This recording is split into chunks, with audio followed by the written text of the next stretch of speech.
Pappu auto garage Sihor તો કરો check. જો આ વાળી ગાડી જે રહી ને એ સાદુભાઈની છે. બજુરના પાટીએ ભજીયાને એવું બનાવે છે અને બહુ નામચીન માણસ છે. ભજીયા મસ્ત બનાવે છે. જો એની ગાડીનું આપણે વાયરિંગનું ઘણું બધું કામ કરવાનું હતું. એ જાય છે ટેસ્ટ ટ્રાય મારવા. ટેસ્ટ ટ્રાય મારીને આવે ને પછી આપણે એમના રિવ્યૂ લઈએ.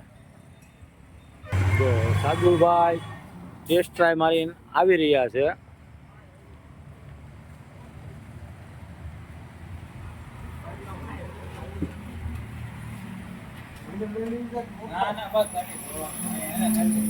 હાદુરભાઈ ભજીયા વાળા ભજી બનાવે છે બજુના પાટીએ.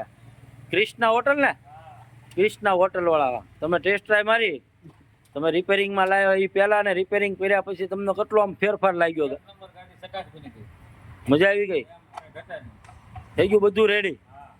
કોઈ પણ ગાડી લાવો તો ભૂકવાના ગેરેજ લાવજો, એક નંબર કામ કરે છે ગાડી. આપણે આત્મવિશ્વાસથી કહીએ. ચાલો, જો એમને મસ્ત મજા આવી ગઈ, એમના આત્મવિશ્વાસથી કહે છે. તમે અહીંયા આવ્યા કઈ રીતે તો રિપેરિંગ કરાવવા? આપણે ઓટો ગેરેજ ભાઈ તમારું નામ કીધું કે ભાઈ ત્યાં જાઓ, એ ગાડી એક નંબર બનાવી દીધી છે. હું અહીંયા આવ્યો. ચાલો, જો ભાઈને આપણું એડ્રેસ મળ્યું હતું એડ્રેસ આપ્યું છે, આપણે આવ્યા અહીંયા. એટલે એમને આવ્યો. રેડી કરે છે. થઈ ગયું ને રેડી? અરે પણ કાંઈ ઘટે નહીં. જો ગાડી નહીં હોય એવી કેટલી. ચાલો, પપ્પુ ઓટો ગેરેજ સિહોર તો કરો ચેક.